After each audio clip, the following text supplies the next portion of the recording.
we created a game called The Pleasure's All Yours. Yes. And it's just horrible drag names that are puns. You have to like give a lead up to it. Right. Oh my goodness. I am a Disney fan who loves to dream. I'm Wishana Star. Pleasure's all yours. I'm a misogynistic wizard that loves to mansplain. Harry taught her. I am a mother who also happens to love Asian appetizers. It's me, Ida Mommy. I'm not doing so well, and yes, the producers may have closed me completely early, ruining a few people's lives, but I think I'll make my way back to City Center. Patata. Hi everybody, I'm Jan. And I'm Andrew Barret Cox. And welcome back to another episode of The Witching Hour! Woo! Oh, she's warm today. What do you mean? Where we talk about all things Dragula, Halloween, witchcraft, and alternative dreams. I finally got it. We're in Florida! The hood knows we're lying. Oh, yeah. Like, oh yeah, we took the couch. So when we were in Florida, I forgot the stand to the ring light. We were also very drunk drinking around the world at Epcot. I was living my best life on Halloween Horror Night. Yes, and you know what? We didn't want to do it. we didn't want to do it. What happened when we were in Florida was that episodes 4 and 5 came out at the exact same time. I'm gay, and Austin is too. The last episode, you know, there was that whole debacle on stage, and you know, Madeline took the needles out, and Hello said, "Why did you do that, do that, do that, do that, do that to me?"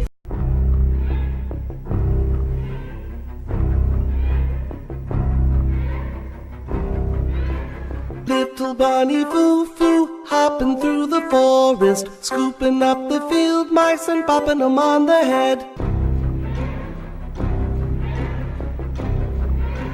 coming back this week after some like pretty high stakes drama. Ain't no fun if there ain't no drama. This episode starts and I don't understand this like new storyline where the Boulets are like housewives and they're killing their coven, and then also their coven's children are playing Dungeons and Dragons outside and like being gay.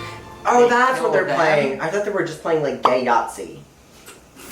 Yahtzee! Gay. Also, Yeah, by it's the like way, gay Charlie Yahtzee, did my yeah. makeup. I did. And I he transformed me. I transformed you. This is a dress from ages ago. I feel like Lady Tremaine. I feel like. Where do you think you're going, Grisabelle? A kitchen wench is a kitchen wench Forever! They feed these kids after they killed their coven. We don't know why yet. If a witch betrayed her coven, they would kill her. And then the kids are like, oh god! And it was like a continuation of last week's. And last week's I was like, huh? And this week I'm like, what? And then we get back into the boudoir, aka the rightful morgue. name, the morgue. And in walks the first contestant who was safe, and it is Hollow. And then the next person to walk back into the workroom is Madeline Hatcher. And also Dahlia's like, I had hopes that the source of all evil would go home. they're like, isn't that your literal grandmother? And he's like, I don't know. You know, that means Yovska went the fuck home. Yes, sadly but surely, Yovska went home. I do commend Yovska for putting in the effort and really trying to make their drag into something that was malleable enough for the competition, but I just don't think that it was at the level that the Boulet brothers were looking for it. And like they say, you know, In the business, art is subjective, and don't quit your day job. it's not that we... They did like a musical episode of The View. It's just when they were dressed up as Charlie... Oh my god. No, that was the... Charlie Brown. Oh, I was talking about The View. Oh, The View. Sorry. No, but the Today Show. Talk about horror. The Charlie Brown Halloween costumes on that show.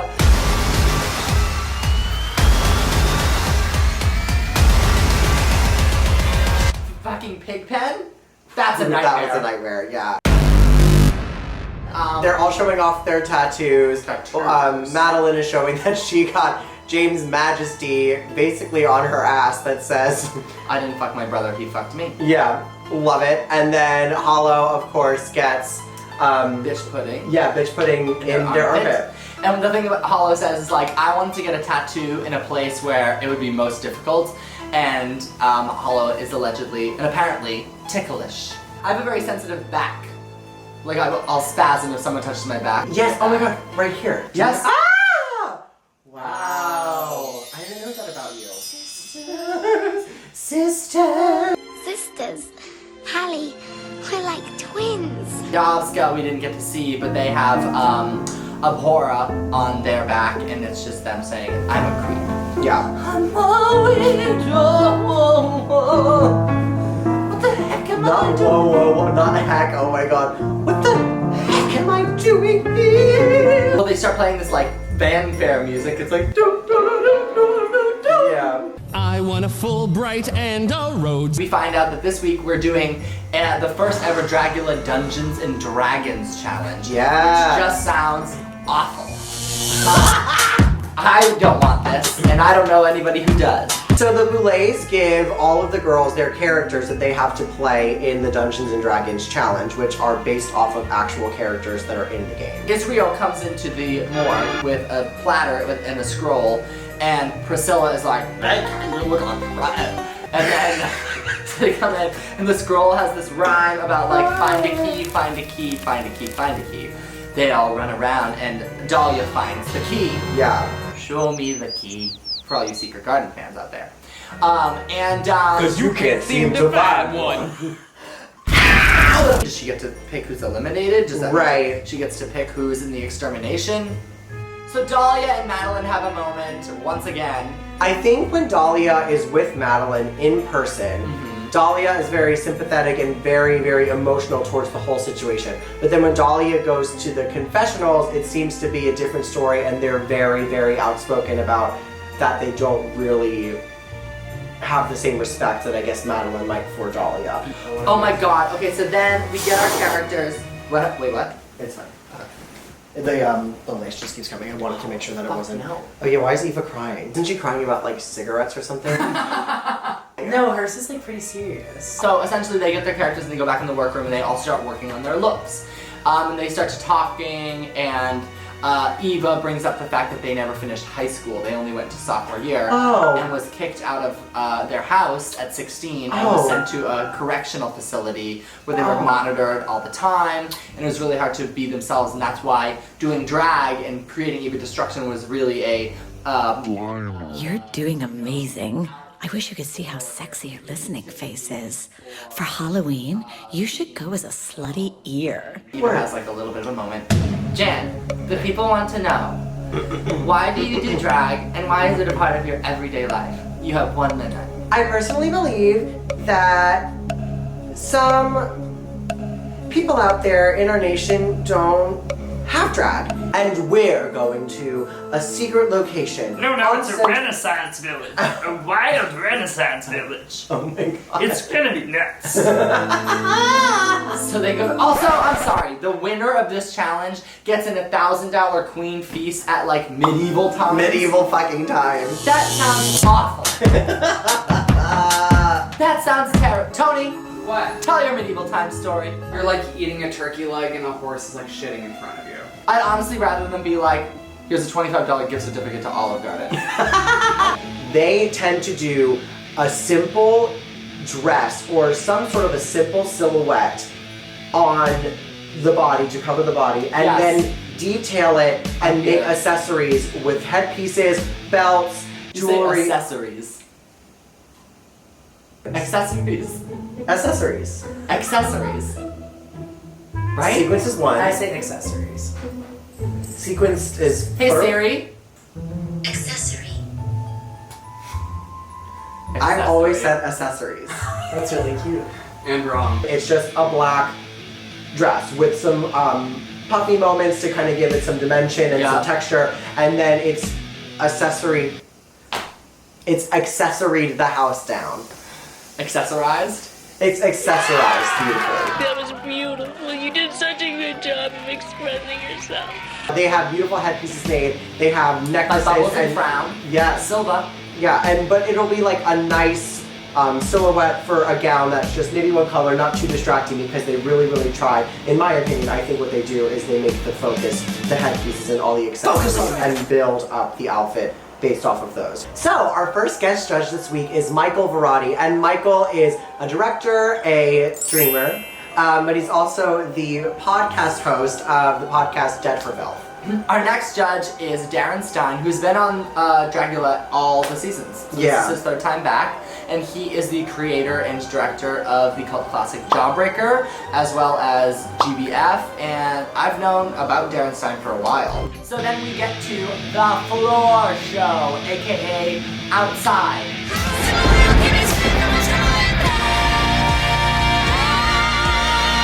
The reasons why I do my drag is to change my shapes completely and to contour, and when there's direct light from right above you, it's really, really hard to showcase that no matter how much you contour. But I will say that I feel like we did get a pretty good sense of everybody's looks this week, which I was very pleasantly surprised to see. Miss Dahlia Black is standing in a brook. I think that the prosthetics are really, really cool. I guess it's like a body stocking that she put on going into it, but I like that, you know, she did cover it with some bracelets to kind of make the illusion seem seamless. And she's also playing a high priestess, so I get this crone, dark alien, I'm in a cave, I haven't seen the sunlight, sigils on her face, so it's sort of witchy, and but also, you know, with this armor and these foam gauntlets and, you know, this breastplate and these knee guards, I do get the dungeon aspect. I don't necessarily love how it's accessoried. I don't love that accessorized. Fucking Christ. Sexy glamour. Everybody, I'm so pleased with the Dragula Drag Race crossover. Asia O'Hara is here, and I'm so excited. I don't get this at all. I don't understand this flower that's going on in the hair. I don't really understand. There's a lot of jewelry.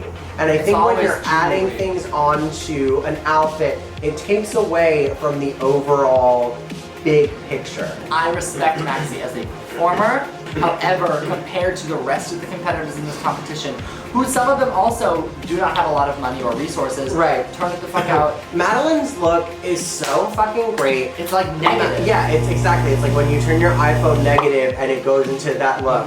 I'm loving it. The staff that she has is incredible. You can kind of see that it's literally like glowing in the dark. It looks like there's like guts or like a heart that's just enraptured around it. I love that she's doing the skull. I love that she has the white brows. I like that she has the white hair. That's the Boulet brothers say it's significant to the role. Yeah. Knowing Madeline, I know that Madeline loves to just stack shit on or tease it the fuck out. And tease Louise, all the guys call her Tease Louise. But maybe she was making a choice. Next we have the town drunk. Kim Chi. Did you guys hear Miss Chimkey? I didn't hear that.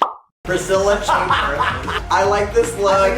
It's like literally, she's wearing the same exact wig that I have on, just in red. It's my sister. And the ears are really, really cool. I love it. I think that this look, and here's where I'm talking about simple accessories that bring together a look. Fuck. God damn it.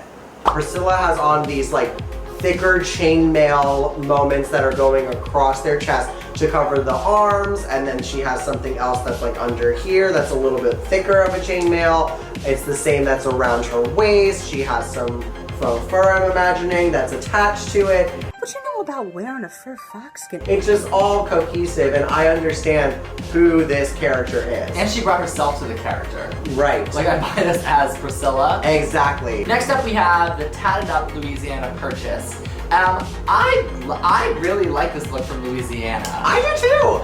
I think that she really accessorized it, and I'm loving the necklace that's going into her forehead. I love the headpiece that she has going on. Even the detail of the bejeweled ears. It's great, and I think that she looks awesome. Yeah, I love the metallic. It's very simple, but it works. Hollow for me looks like they are straight out of a movie. It's like Snow White and the Huntsman. Yeah. I absolutely love The hooded moment, I love the one contact. The crossbow. The crossbow's absolutely incredible. And I feel like with Hollow, this like long black haired moment is really, really, really chic. Next up is Landon Cider. I mean, The costume the looks like outfit, it's out of a video game. yeah, Landon is the one that I can see in a movie or like straight out video game movie character, all of that. If this was on screen, I'd be like, awesome. Yeah. Creating characters and just doing them to the nth degree. The Right. costume, literally, it looks like a character from Zelda. Like, it looks so incredible. Right. The color scheme of the purple and the I blue was gonna say, and this yeah. airbrushed bodysuit is so good. Right. The talent is out of control. Yeah. There's a lot of, shows out there that aren't allowing non-biological men dressed as women to compete, and this is the first show we're seeing drag kings and non-binary performers getting a chance to show their talents off and their creativity, and Landon is a perfect example why other people need to follow suit. Yeah. Landon is fucking crazy talented. Absolutely. So Undeniable. inspiring. And bringing so much to the table, shocking me every single week.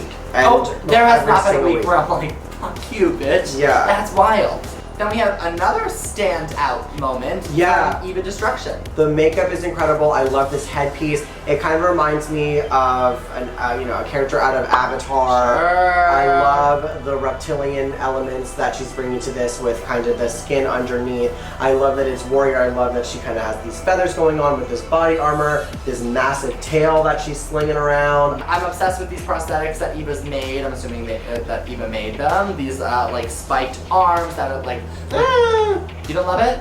No, I don't know if she made them. Oh. Yeah, that's actually tea. Here's the motherfucking tea. A lot of I know for a fact Landon made everything that he's wearing. Yeah. I don't know how much Eva's making of her outfits, but they're incredible. And then we go into something that will just never go well on a reality show, the acting challenge. Can you name me one acting challenge where you're like, that was a good one, they slayed. I want to rewatch that. Kenya Michaels' performance in the season 4 Honestly, was really quite I incredible. kinda like the smell. Oh, I thought you said we were going to a Justin Bieber concert. Oh, we still talking about Beavers. Not my favorite challenge. They're all in their own worlds. When you're doing drag and you sign up to be on a reality television competition, a lot of the contestants that go on this don't necessarily have acting training. I'm looking to see the people who can make a character and to try to stick to that character and make it relevant and interesting. I don't necessarily think that Louisiana did the dialogue the best, but I do think that Louisiana Had a was in character. character and was trying. I understood who Eva's character was. I understood who Landon's character was. I understood Hollow's characer. Priscilla's. Be honest, I actually even understood who Maxie's character was. Yes. But just the mask fucked it up. Right, exactly. Fucked it up. So I That was don't. on the track. Some people are doing Priscilla and some people are doing Pinky Boots. That's tea. Yeah, and then you know what? Some people are doing Lacoste. But, Or you ever laugh your butt off in a musical and something on Runway. Let me tell you who did not do a great job. 10 years and I'm still making laugh. And they are all lined up and they asked Dolly to step out of line, and then truly it is the Lady Gaga behind Katy Perry meme. yes, it's literally just that fucking meme where Lady Gaga has the staff and Katy Perry's like... so the safe queens this week are Dahlia and Priscilla. And Dahlia is safe because Dahlia decided to save herself. Because they asked you could either save yourself or put somebody up from Extermination, and she said, I'd like to save myself. I think she knew that she was not at the level that she would like to have been this week. And Madeline's up first, and they seem to like Madeline. They have some critiques here and there. I think the one big critique that I took away from it was that they didn't like Madeline's staff. Then next is Maxie, and take it away, Andrew. Yeah, they're just like, what? Yeah. And then next is Louisiana, and they love Louisiana. They love Louisiana. I think the one thing that they said from Louisiana was that they wanted to see her play with a little more of a silhouette and just to try different things. Work. Oh my god. Fever Heart. That's wild. And next up is Landon. They absolutely fucking love and adore Landon. Just like Eva, they love both of them. Yes, Hollow. The movie. Hollow they liked as well. And the top two is Landon and Eva Destruction. The bottom two being now Maxie and Madeline. The winner of the challenge is, and you know, I think Well they're going deserved. to enjoy a lovely, lovely feast. It was a real nice clam bake, and I think Here's a photo of me dressed as a clam when I went to go see Carousel at Emerson College, and everyone thought that I was a terrorist. yes. I left at Act 2 after Clam Bake angry. I like stormed out of the theater. Performance art at its finest, honest to Yeah. fucking god. The cast was really mad. I loved it. But the winner is Eva Destruction, and that leaves Maxie and Madeline in the bottom. Madeline, you would be safe right now if Dahlia hadn't chosen herself to be safe. You're pretty good, but now you're for extermination. Right, and Madeline is just fucking fucked. You were just Irish. The luck of the Irish. The whole Madeline drama, I think, is what she fucking says. It's just good TV. Fine, let's make some fucking good TV then. This is going to ruin my reputation. They're going to Make a laugh fool out at of me. me. She's They're like, gonna laugh at you. Are you fucking kidding me? Fuck the big picture, Clint. my favorite is Clint, when the story producer. my favorite is when she like takes the staff and just throws it. Done! I live. And then we get to the extermination. Madeline decides to read everybody as Right. like, I'm smarter than you. I don't look like a fat pig. I'm not making my outfits out of cardboard. Yeah, just and fucking reads through 'em and seems to be having fun with the challenge. And Madeline's like, fuck this, whatever. I'm like, but that's what you should be. right, and all while these contestants who are safe are throwing food at them, throwing food at like, you know, everything else that they can find in this, you know, village, and And Maxie's like, oh, not the glamour, and I love the royalty. unfortunately, we see a little later on. That Maxie runs through a weird maze. Yeah, and then just barely misses Oh, the gate. Yes. Time to open up the gate. And then she gets her head chopped in half. I did like this effect. Yeah.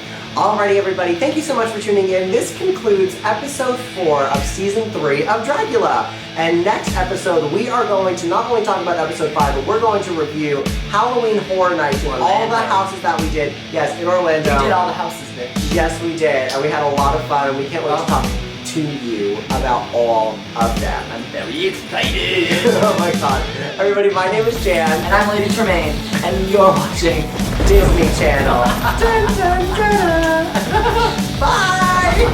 And if you want to see us perform live with the Boulet brothers, Trixie and Katya, the top 4 of Dragula Season 3, and other incredible artists, get your tickets now to Dragathon, the Boulet brothers Halloween Nights Spectacular in Boston.